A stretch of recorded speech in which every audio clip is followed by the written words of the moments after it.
bienvenue à la capsule sur l'auto-enseignement d'un cours pendant son baccalauréat en droit. Mon nom est Myriam Mamard et je suis une diplômée de l'UQAM qui complète actuellement sa formation à l'École du barreau. Il peut arriver à n'importe qui de devoir s'absenter à des cours, et ce pour diverses raisons. Actuellement, considérant l'enseignement à distance qui nous est imposé par la COVID, être capable de s'enseigner une matière de droit soi-même est un atout encore plus essentiel qu'auparavant.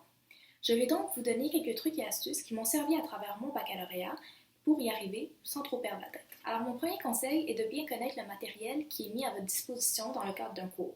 Donc par exemple, est-ce que le professeur utilise des doctrines? Si oui, lesquelles et où les retrouver? Les lois, les codes pertinents à la matière étudiée, les décisions ainsi que les bases de données où les retrouver le cas échéant, ainsi que d'un autre côté les PowerPoint, notes de cours et plans de cours que le prof met à votre disposition. Aussi, il peut être très judicieux de garder à portée de main un dictionnaire juridique pour mieux vous familiariser et comprendre les termes que vous allez étudier au courant de votre apprentissage. Deuxièmement, il va être important pour vous d'apprendre à trier l'information. Donc, plus tôt que tard, vous allez réaliser qu'il y a beaucoup de ressources qui sont disponibles en lien à un cours en particulier. Donc, faites attention de ne pas vous perdre dans toute cette information, puisqu'il va être presque impossible pour vous de tout lire et de tout consulter à temps pour vos évaluations sans avoir à négliger d'autres matières. Donc, tenez-vous-en à l'essentiel, donnez une très grande importance à la compréhension et concentrez-vous sur ce que votre prof semble mettre de l'avant au courant de ses enseignements, dans son plan de cours ou bien dans ses PowerPoint.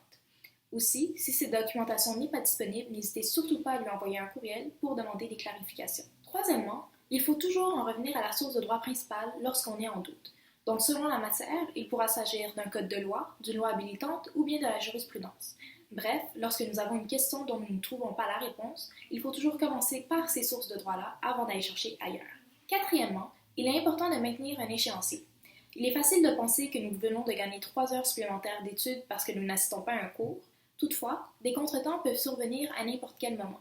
Il est donc important de ne pas prendre ce temps pour acquis et de maintenir un échéancier légitime afin de ne pas être en retard dans notre préparation aux évaluations. Cinquièmement, n'hésitez pas à demander de l'aide lorsque vous en avez besoin. Donc, ce n'est pas parce que vous privilégiez une méthode d'auto-enseignement ou bien que celle-ci est imposée due à l'enseignement à distance que vos professeurs et vos collègues de classe n'existent plus. Ainsi, en cas de doute, n'hésitez pas à envoyer un courriel à votre professeur afin de céduler un appel téléphonique ou une rencontre par visioconférence si vos questions sont plus complexes. Par contre, si elles sont plus simples, vous pouvez simplement les inclure dans le courriel directement. Aussi, il peut être utile de créer des groupes d'études avec vos collègues de classe afin de vous entraider à bien comprendre la matière. Bref, en cette période encore plus particulière et stressante que les autres, il est important de s'entraider entre collègues de classe. Donc, je vous souhaite une bonne chance et bonne session.